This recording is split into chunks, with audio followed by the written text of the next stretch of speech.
ஒரு குடும்பத்தை சேர்ந்தவர்கள் சினிமாவில் நடிக்கும்போது சில சமயங்களில் அவர்களுக்குள் கதாபாத்திர மாற்றங்கள் நிகழும். சிலர் சேர்ந்து நடிப்பதற்கான வாய்ப்புகள் அமைவதில்லை. ஆனால் சிலருக்கு தங்கள் குடும்பத்தை சேர்ந்தவர்களுடன் சேர்ந்து நடிக்கும் வாய்ப்புகள் அமைந்து விடுகின்றன. அப்படி ஒரு நடிகை தனது தங்கைக்கு அம்மாவாகவே நடித்துள்ளார். தமிழ் சினிமாவில் 90களில் முன்னணி நடிகையா இருந்த சிம்ரன் தான் அது. அப்போது அவர் நடித்த படங்கள் பெரிய அளவில் ரசிகர்களிடையே வரவேற்பை பெற்றன. அப்படி அவர் ஒரு படத்தில் தனது உடன் பிறந்த சகோதரிக்கு அம்மாவாக நடித்துள்ளார்.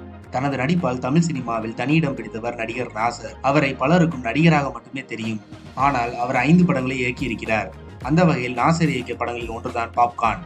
மலையாள சினிமாவின் முன்னணி நட்சத்திரமாக இருக்கும் மோகன்லால் ஹீரோவாக நடித்த இந்த படத்தில் சிம்ரன், ஜோதி நேவல், ஊர்வசி, விவேக், ஸ்ரீமன், எம்.எஸ். விஸ்வநாதன் உள்ளிட்ட பலர் நடித்திருந்த இந்த படத்திற்கு கதை, திரைக்கதை எழுதிய நாசர் படத்தை இயக்கியிருந்தார். படத்தின் கதையை பொறுத்தவரை இசையமைப்பாளராக இருக்கும் மோகன்லால் நடன கலைஞரான சிம்ரனை காதலித்து திருமணம் செய்து கொள்கிறார். இருவருக்குள்ளும் பொதுவான கலை என்ற விஷயத்தில் ஈகோ வெடிக்கின்றது. இருவரும் பிரிந்து விடுகின்றனர். இவர்களது மகளாக நடித்திருப்பவர் ஜோதி நேவல். இவர் தனது அப்பா, அம்மா இருவரையும் சேர்த்து வைக்க முயல்கிறார். அது நடந்ததா இல்லையா என்பதே மீதி கதை.